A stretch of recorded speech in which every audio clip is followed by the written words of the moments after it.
Depois de termos participado de oficinas e palestras na Universidade FUMEC sobre crianças, adolescentes e jovens, hoje estamos aqui na oficina de imagens para sabermos um pouco mais sobre as políticas públicas voltadas para a juventude. Vamos lá?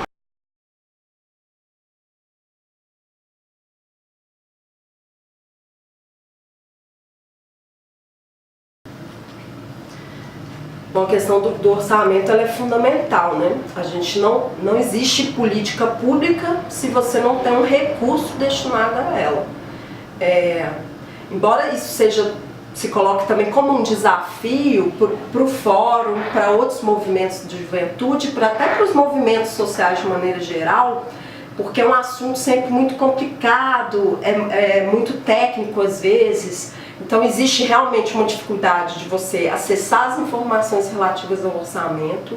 No caso específico do orçamento para juventudes, você não tem uma separação nas peças orçamentárias do que é exclusivamente voltado para a juventude, né? Então a gente percebe uma necessidade, primeiro, né, de se discutir mais sobre orçamento no campo das juventudes. Segundo, de envolver os jovens, por exemplo, por meio de conselhos de juventude, nas discussões de elaboração dessas peças orçamentárias e também de elaboração de metodologias que nos permitam identificar, então, que parte desses recursos estão sendo exclusivamente aplicados em políticas direcionadas às juventudes, né? O que a gente não tem hoje. E aí sim ter mais clareza de como que esses recursos são distribuídos. A sociedade civil ela tem se apropriado do orçamento para reivindicar suas pautas. Então, um exemplo é o movimento da infância. O movimento da infância já há algum tempo revisa sistematicamente qual que é o orçamento que está sendo destinado para políticas públicas para criança e adolescente. Então, eles desenvolveram o OCA, existe já toda uma trajetória nessa área, né? Então é possível de fazer, mas como a Pri disse, assim, é um grande desafio para nós do Fórum também. Então, a juventude não tem uma metodologia ainda assim para apurar isso. Não, primeiro porque tem uma dificuldade que é muitas das políticas e dos programas que atendem as juventudes, eles não atendem exclusivamente as juventudes. Eles são transversais a várias áreas de políticas sociais. Portanto, fica muito difícil de você conseguir identificar em que proporção que os jovens são atendidos por essas políticas. E aí, quando você vai olhar isso nas peças orçamentárias, está lá por áreas de políticas sociais, educação, saúde, cultura e lazer, esporte, enfim. Então, não tem essa separação, não existe a categoria de juventude, né, nas peças orçamentárias.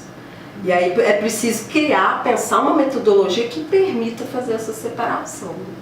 E o Estatuto da Juventude, que é, né, dentro da legislação que está direcionada à juventude, que são as diretrizes para as políticas públicas, ele é muito recente também. O ECA, que é o Estatuto da Criança e Adolescente, ele já está aí desde a década de 90, né? Então eu acho que depende um pouco também dessa consolidação da legislação. Em Minas, em relação a programas voltados para a juventude, e aí especificamente em relação ao enfrentamento à violência, a gente pode mencionar o programa Fica Vivo, que é estadual, que é um programa, já tem alguns anos, ele vem desde o início dos anos 2000. Foi um programa que conseguiu no início o objetivo dele era reduzir os índices de criminalidade, de homicídios em regiões de grande vulnerabilidade social de Minas. E nos primeiros anos, de fato, ele teve uns resultados bons, né? Ele funciona envolvendo jovens em algumas atividades, oficinas, que possam tirar, né, esses jovens do risco, ou amenizar esse risco e envolvê-los em atividades diversas, assim. Agora, mais recentemente, nos últimos anos, a gente tem percebido, e também nos chegam por meio de muitos relatos de pessoas que trabalham no programa, que ele tem sido sistematicamente sucateado. Então, existe primeiro uma carência das unidades, que havia promessa de construção de várias outras unidades que não foram construídas.